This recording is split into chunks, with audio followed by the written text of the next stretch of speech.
Hey guys, so let's do some talking.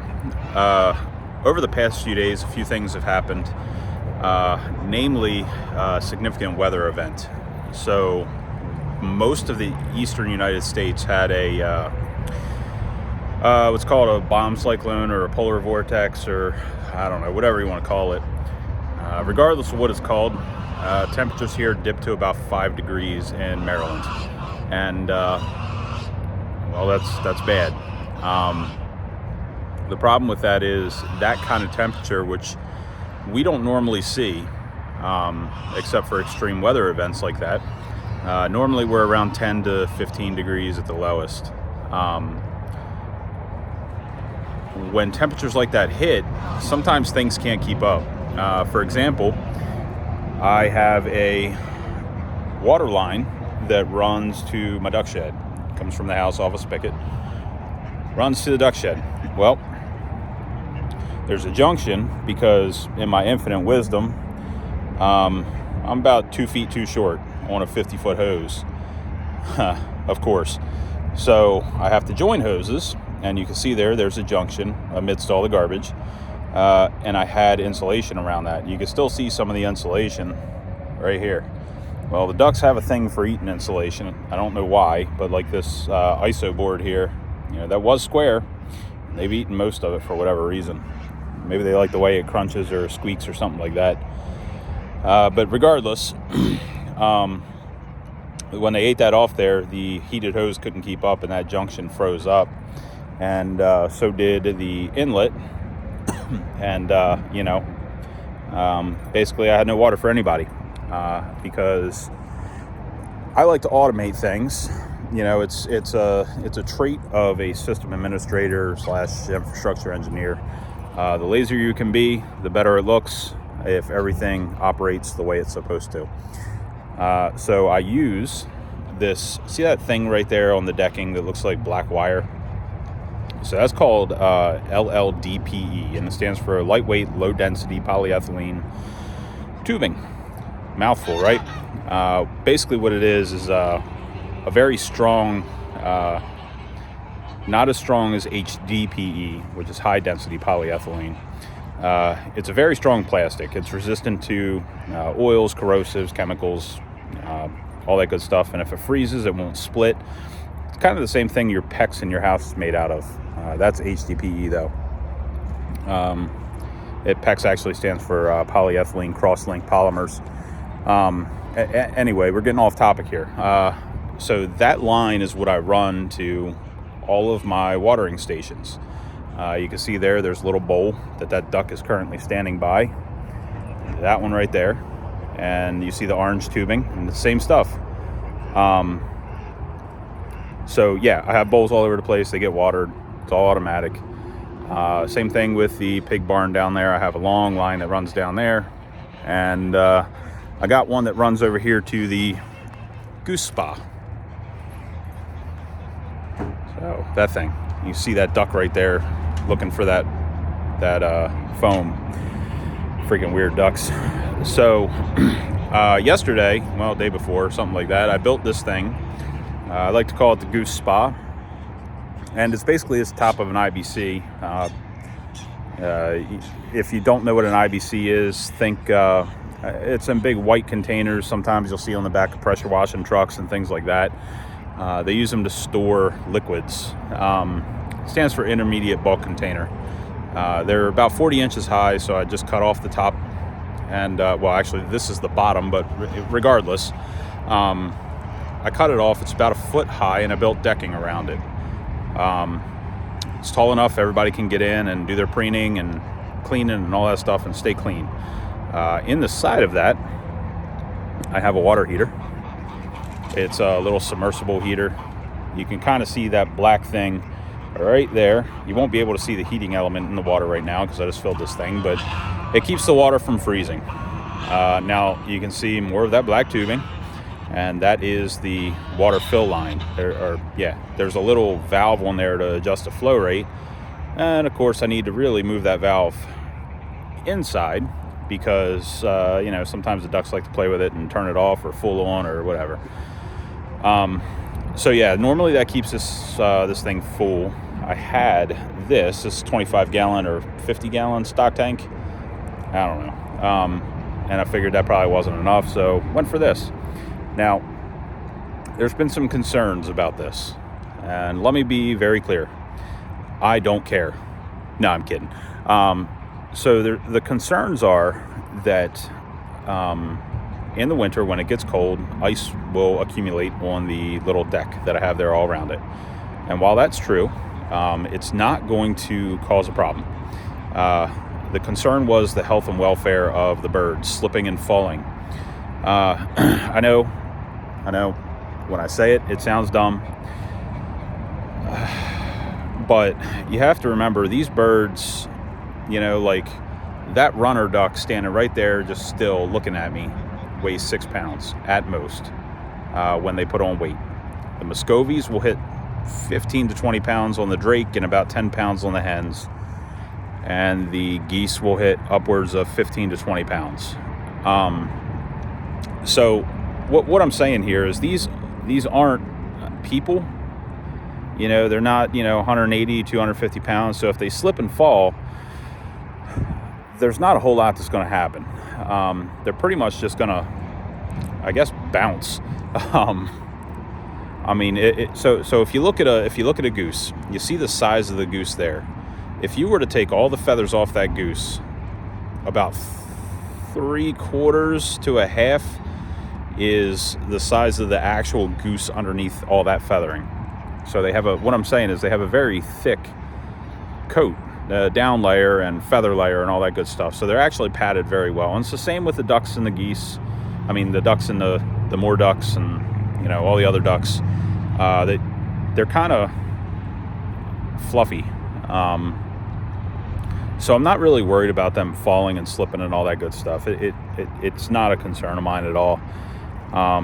In fact, I've watched them, like when my pond freezes over down there to the right, get on top of the ice, slip, roll around, do all kind of dumb shit, and they get up, scream, and fly away or run away or whatever. So slipping and falling, not a concern. In terms of getting their feet stuck in this decking, we put the decks close together, like the boards close together, so that they couldn't get their feet stuck. Now you might be wondering, okay, well, there's spaces in the corner, but those spaces are big enough that even if they were to get their feet in there, they can get them right back out. It's not gonna capture the foot. And even still for the edges too, like you see little spaces between the 3/4 deck boards underneath of the main deck, like those are big enough that if a foot gets in there, they can get it back out. It's not really an issue.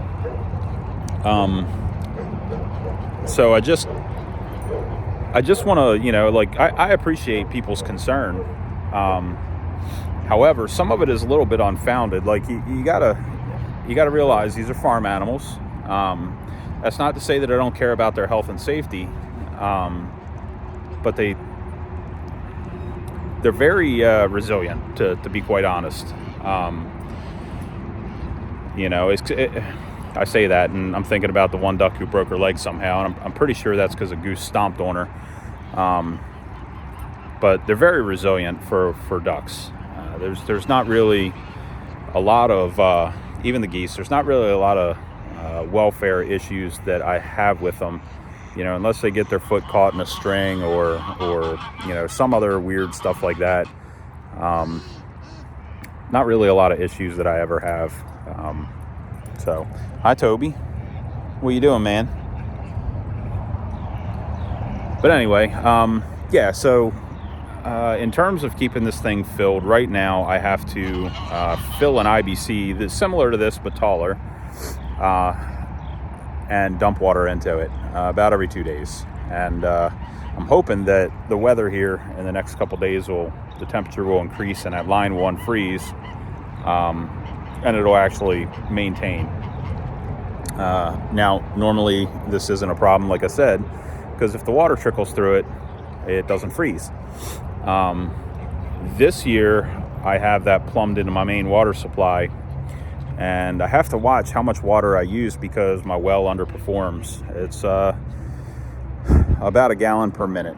Most wells, they want you to be around 10 to 15 gallons per minute, but mine is an underperformer. It's old. It's probably 75 years old. And one of the reasons people have issues with their wells performing is because they treat them like a water reservoir, right? So let's take this bucket here, for example. Let's pretend this is our well bore. So if you have your pump in the bottom, right, and the well automatically refills with groundwater, you'll take a shower, wash your clothes, and draw it down. And what that does is expose the well bore walls to air. So every time you fill it up, drop it down, fill it up, drop it down, think all that shit that accumulates on your shower head, right? Well, that's all in that water. So what that does is it dries to the wall, it mineralizes and fills in all the microfractures that allow water through. So that's over 75 years what has happened to my well. Though there may be a lot of groundwater around it, it can't get into the well bore as fast as a newly drilled well. So I treat my well like the people in Arizona would, who drill 800-foot wells, and I draw off it very slowly. So the water stays up here, it never really drops down. And what that does is keep the well, damn geese, we got a train over there of them latched to each other.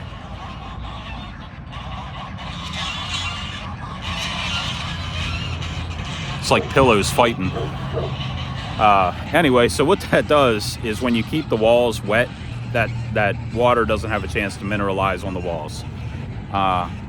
You know, think of like going to the beach and putting your foot in the sand, and all around your foot where that sand is, it all rises and dries out. It's the same principle. All the water gets squeezed out or prevented from coming into that sand through mineralization in the well's case and through pressure in the sand's case. But regardless, I have to store my water in a buffer tank, and I've got about 500 gallons on hand.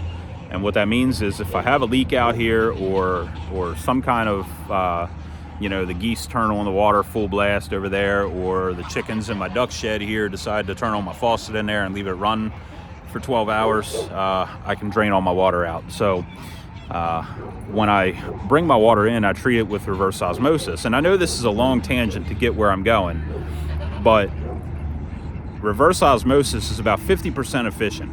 So for every 2 gallons of water you put in, you'll get 1 gallon of filtered water and 1 gallon of waste water. So that wastewater just means it has a higher TDS.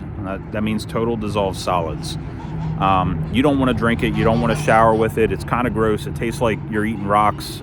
It's just not good.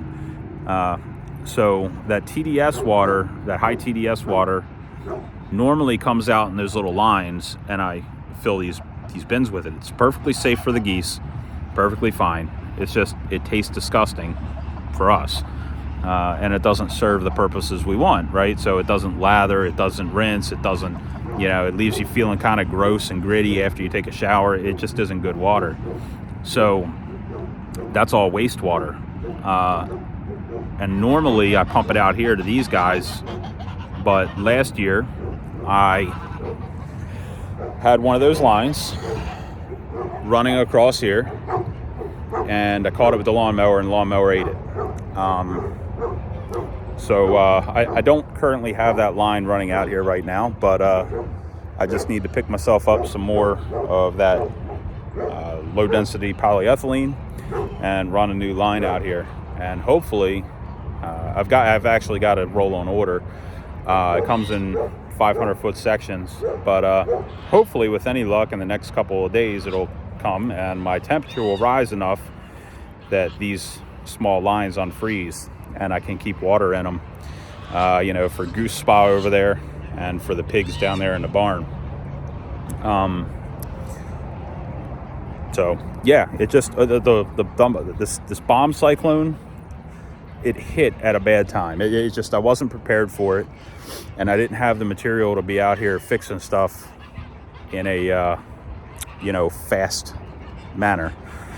So I've had to improvise, and unfortunately it just takes time. It's one of them things that just takes time to do, which leads me to my next thing. Let's talk about expectations here, and my live stream. So I live stream my stuff, not for my own edification or to show off or any of that good shit. Nothing vain, really. Really what I do live stream for is to allow you guys to learn. Live streaming is one of those things that some people like it. Some people watch it for 5-10 minutes and they're like, hey, moving on, whatever. I'm one of the people that kind of watch it for 5 minutes, move on, whatever, I'm done. But other people are very invested, and I get it, right? You want to see the animals grow and do what they're doing, and the funny antics like the goose fight over there with 3 of them latched onto each other chasing around the yard. But we have to realize here that I'm bringing you a chance to learn something, and it doesn't come lightly. It comes with some kind of responsibility on my end, and that responsibility is really kind of presentation, right? Presentation being ensuring that, if one of these guys were to drop dead out there in the middle of the field, you guys don't really get to see that a lot. It isn't something I really like to advertise because it looks bad, right? But on the flip side, you guys have a responsibility too. And that responsibility is understanding. I don't pretend to be a homestead or a rosy, clean farm, right? I'm not an Instagram farm model. Let's put it that way. What you're going to see here is real. I don't censor anything. I don't blur anything. I don't selectively pick. Live streaming is one of them things that is the ultimate truth, right? You're going to see. And sometimes the things that you see are unpalatable. And that's just the nature of it, especially on a farm. The things that you may see, you may not like, but you need to give me a chance to fix them.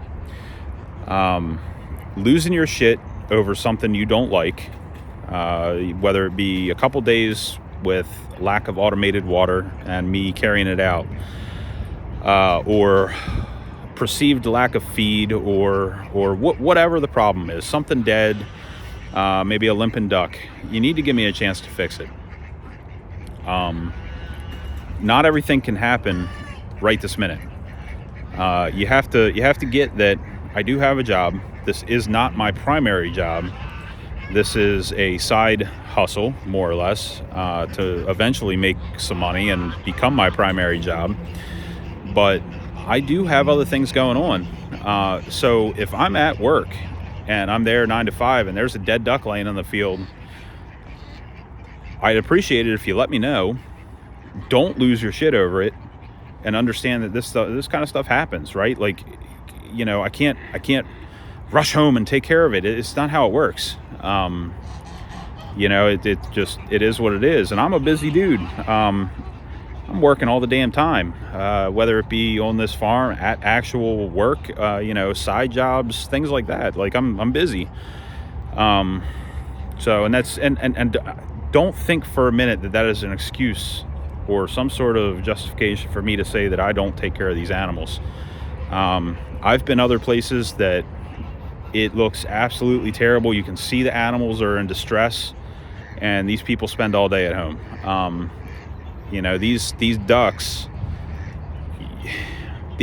if you pick one of these ducks up, they are some fat bastards. Like that rooster there, right in front of me, this Rhode Island Red right here. A lot of people, he's my original rooster, the very first one I got. He still does a great job mating and all that stuff. He's probably 4 years old at this point. Excuse me. He does a great job of mating all these birds, but I've been other places where people have roosters that are around the same size and they're very lightweight. And that doesn't really bode well for the health of the animal. Which leads me into my next point. Purpose of my farm. So the purpose of this farm is not to just have animals. If I just had animals, then it would be a hobby, right? I have one very specific rule in my farm. Everybody has to produce. Everybody has to be useful. If they're not useful, then they leave. So everything here does have a reason and a purpose. Pigs, Still trying to figure out what their purpose is. I mean, they do kind of provide a bit of a service for me. So, okay, all of these birds, like the chickens, for example, they produce eggs for me. Well, not him. He's a rooster, obviously. Get a rooster egg and I'll, give you $1 million or something, whatever. So the roosters produce eggs. The ducks produce eggs and chicks, or ducklings rather, for sale. The Muscovy ducks here are actually a breed flock, and some of them will be used for meat production. Mainly the drakes. The drakes get very large. As you can see, here's a drake right here, and there's one right there, versus a hen who's kind of small. So the drakes are used for meat production. That is their ultimate destination. And while you may not like it, it's the reality. Again, the geese, while you may think that they just run around and act like assholes and cause utter destruction, and that's true, goslings bring some money, especially the goslings that I have. So the breeds that I raise are American Buff, Pilgrim, and Cotton Patch geese. And these guys are all heritage breed geese, listed as critical on the Livestock Conservancy website. So I raise them not just to make money, but also to preserve the breed. They're all kind of rare. People don't understand. They'd rather go for like African brown or white Chinese or whatever. And they get those geese and they're not very friendly. They're livestock guardian geese. They're meant to be noisy, meant to be aggressive, but these are more pets. They're very friendly geese. For example, if I have a goose laying eggs, I can walk up to her. If she's sitting on the nest, give her some pets, tell her she's a good girl, pull eggs out and candle them without getting bit. Try that with an African brown or something like that, white Chinese, Sebastopol, any of those other geese, Emdens, they're likely to rip your face off. My geese won't do that. It's really why I raise them, because they're friendly and good as pets. These breeds are actually good for, as crazy as it sounds, having inside as house geese. Put a diaper on them. They're very friendly. They will come and snuggle you, whisper sweet love honks into your ear. They're very, very friendly. So everybody here serves a purpose. The pigs, kind of a service, I guess, through a little bit of rooting and tilling, and that helps to turn my soil over.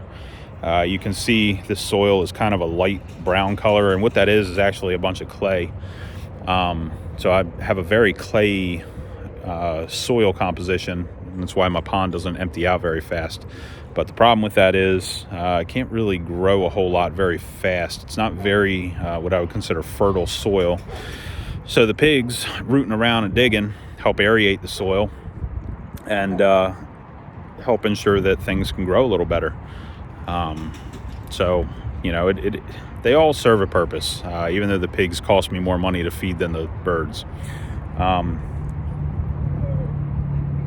It just, everybody here has a reason to be here, and if they don't, then they need to go.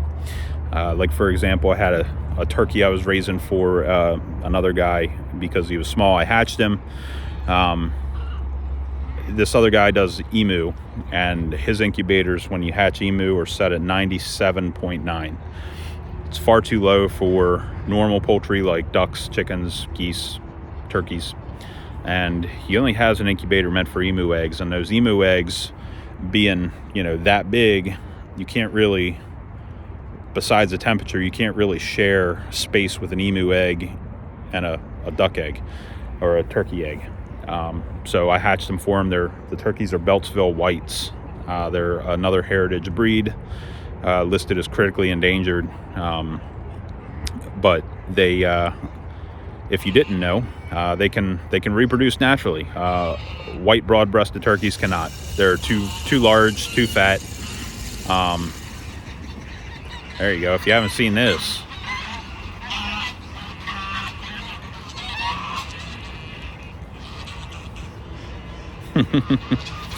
But yeah, Beltsville whites reproduce naturally, so they're in desire, you know, in demand, desirable breeds, since they can reproduce naturally and self-sustain. So I hatched them out for them, and I kept them for probably 4 months. But the problem is, after 4 months, they get big enough. You know, they're the size of a basically one of these drakes here. And see, like, I got a duck limping right there. I'm gonna grab that duck up and put them in the duck shed.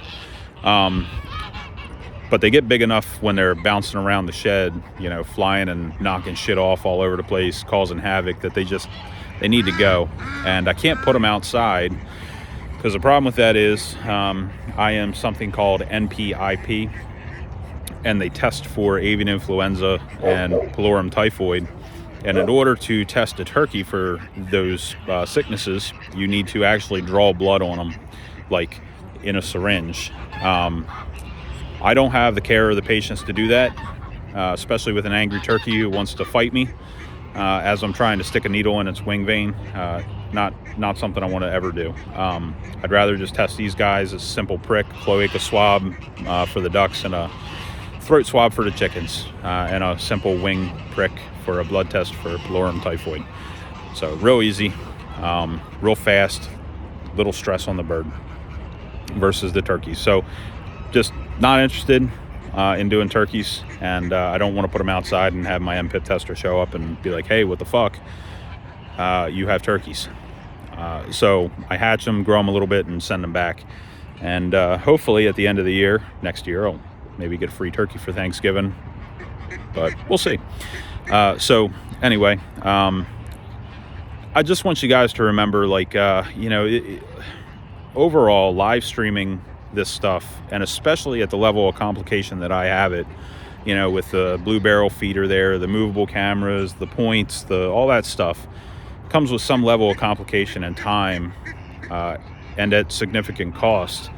You know, it's those cameras cost $500 a piece to allow you to zoom around and move, and I've got 2 of them right now, adding another 2 more shortly. So it just, like, to have somebody tell me how to raise my animals and do all that shit, it's like spitting in my face, right? Like, I don't like what you're doing, and how dare you. So just show some respect, be nice, be friendly, be courteous, give me some time. You know, unless you want to come out here and help and, you know, give me a hand, just let me do my thing. Let me take a minute, and I'll get to it, I promise. Just chill out. So anyway, like, overall, I don't want this video to be standoffish, and, you know, me, you know, I'm not angry. Let's just start there. I'm not angry. I just it can be a lot, right? And when people get upset about something I'm doing and don't give me a chance to fix it, and constantly pester and badger me about it, it puts a negative taste in my mouth, right? Makes me kind of want to stop doing this. And you know, I don't want to.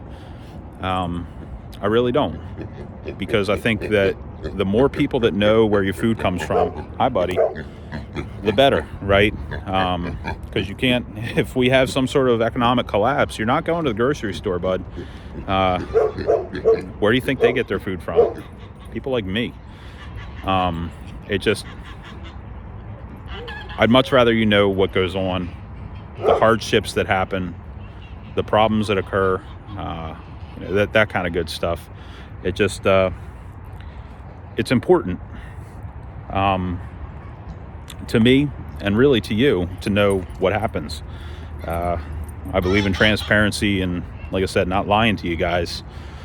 That said, there are some things that happen that I really don't want to share with you, like when I had my pigs give birth and they were all deformed. You know, some of that stuff is pretty gnarly, and it's really not suitable for consumption, even with a warning that it's pretty gnarly. So it just stuff like that, right? But any of the other stuff, I'm not going to hide from you, because like I said, I believe in truth. I don't want to censor anything. So anyway, now that I've ranted enough and yelled at you, and, you know, probably pissed you off a little bit, I hope you have a good day, and I'll leave you with a cute little piglet. And